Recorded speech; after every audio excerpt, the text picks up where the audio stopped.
Oh, yes, yes, yes. We hold these truths to be self evident that all men are created equal and they are endowed by their Creator with certain unalienable rights, among which are life, liberty, and the pursuit of happiness. Welcome to American Culture Topics. This is a quick run through. Uh, I am Millz Lane. Would have been joining me tonight, but he got busy. And by him getting busy, I mean he getting busy. Trap Gardner, co-host. So hopefully Trap is sealing the deal out there in these streets. How about that? So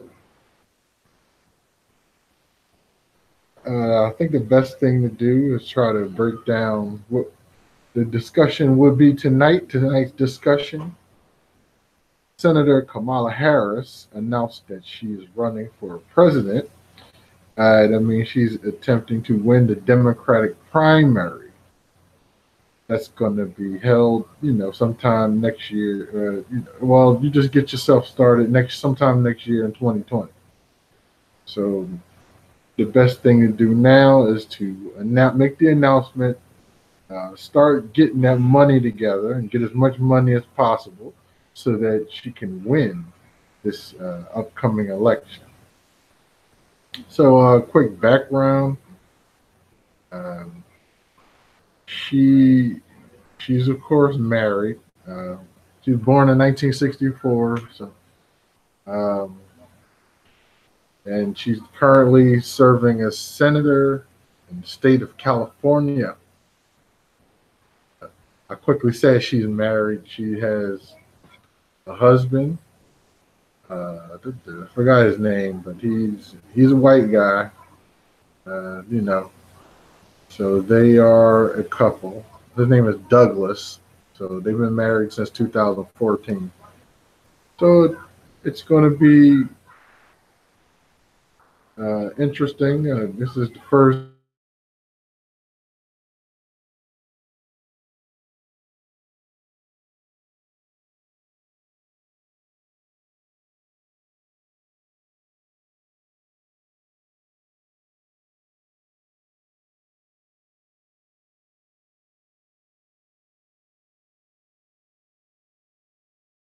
fan of Mrs. Harris's work. She's done a good job, in my viewpoint, as far as being somebody who's up front for prosecution and fair sentencing guidelines. Some of those important things that we think about on a daily basis, uh, knowing that there's a lot of disenfranchised people out there. So it's good to see a candidate that brings those issues up front, entering into the race. She's not the only female candidate that has joined the race. She makes the fourth one that's going to run for the Democratic primary. Out of the people that who've said that they will run, right now we're sitting at 8. If I can go through and make a quick rundown of these 8. One fellow named is Julian Castro. He's 44 years old. Um, John Delaney, he's 55 years old. One of the first women, Tulsi Gabbard, she's 37. Tough for the younger folks to win. Christian Gillibrand, also running. Some guy named Richard Ojeda. So there's going to be a lot of diverse backgrounds running for the Democratic primary. And speaking of diverse backgrounds, Elizabeth Warren, who's 62 years old, she's also declared to run. And Andrew Yang.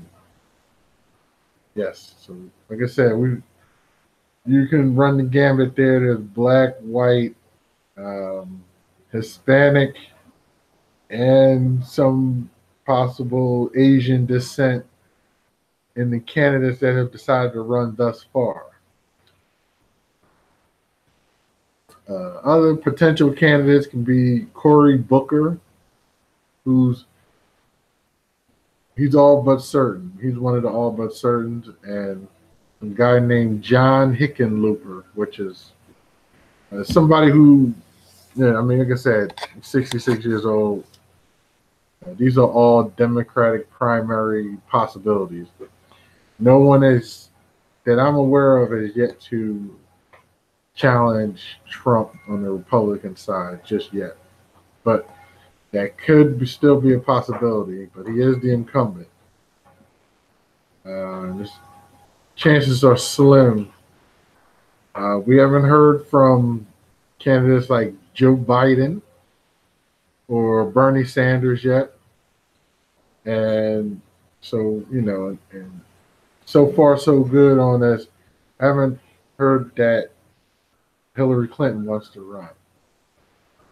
So that's the start process. Kamala Harris, from a subjective standpoint, like I said, I do like her policies, her thought process. She's ideally able to break down some of the things that she wants, and so I'm pretty happy about that. She's entered into the race.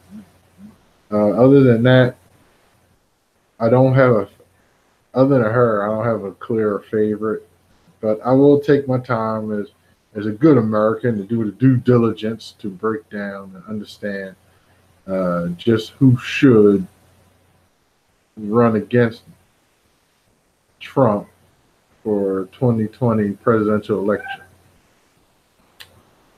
What else we got going on here?